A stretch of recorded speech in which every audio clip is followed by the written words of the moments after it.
Pasteur Yves et Yvan Castanou de ICC, vous n'avez pas l'amour de Dieu en vous. Vous n'avez aucun amour de Dieu en vous. Si vous aviez l'amour de Dieu en vous, vous aurez l'amour du prochain. Ne serait-ce que l'amour de vos fidèles au Togo ou bien de vos fidèles togolais dans toutes vos églises à travers le monde. Je suis togolaise, très fière de l'être et je suis chrétienne. Ça ne risque pas de changer. Vous venez croisader quoi au Togo?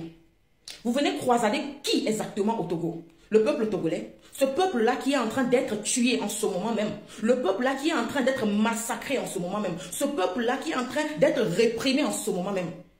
Vous venez croisader qui? Ou bien vous allez emporter ceux-là que vous allez croisader au Togo, même si c'était cela. Le peuple togolais actuellement est en train de lutter pour sa propre liberté, pour sa liberté. On ne vous entend pas. Vous ne vous prononcez pas, même pas un mot de soutien, et vous balancez votre flyers de croisade que vous allez tenir en août. Vous êtes méchants. Vous êtes méchants. Demandez à vos fidèles. La grande majorité de vos fidèles qui sont dans vos églises, c'est des gens qui souffrent la misère, c'est des gens qui souffrent la faim, c'est des gens qui souffrent le chômage, et c'est des gens qui sont dans de grands désespoirs. C'est pour ça que vous les voyez très nombreux déoubliés dans votre église. Si même vous n'avez pas pitié du peuple togolais, africain, noir comme vous, ayez pitié au moins de vos fidèles togolais qui sont au Togo ici. Ayez pitié au moins de vos fidèles togolais qui sont ici au Togo. Allez un peu à l'école de pasteur Marcelo Tounassi. Quoi qu'on dise, au moins lui, il parle de la situation de son pays. Il fait des choses qui vont pour équilibrer au moins ses fidèles. Vous, mais c'est terrible. C'est terrible qu'un peuple soit en train d'être tué, massacré, soit dans une situation vraiment... Vous organisez croisade.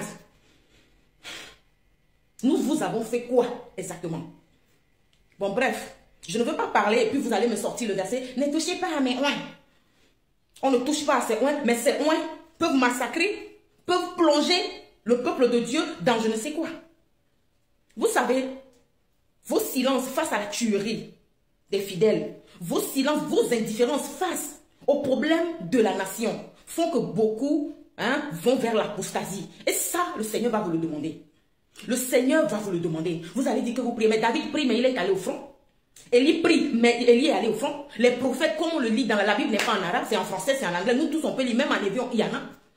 Les hommes de Dieu, quand ça ne va pas dans le pays, c'est eux qui se lèvent, c'est eux qui parlent de la part de l'Éternel. C'est eux, ils vont même jusqu'à combattre. Ils donnent même des stratégies de combat. Mais vous gardez le silence parce que ça ne vous regarde pas. Qu'on tue un peuple ou pas. On vous attend au Togo. Venez faire votre croisade là. Seulement si Faure Gnassingbé dégage avant août, vous allez tenir votre croisade. Mais si Faure Gnassingbé ne dégage pas avant août, votre croisade là, vous allez le faire l'air. Il y en a marre là. Il y en a marre.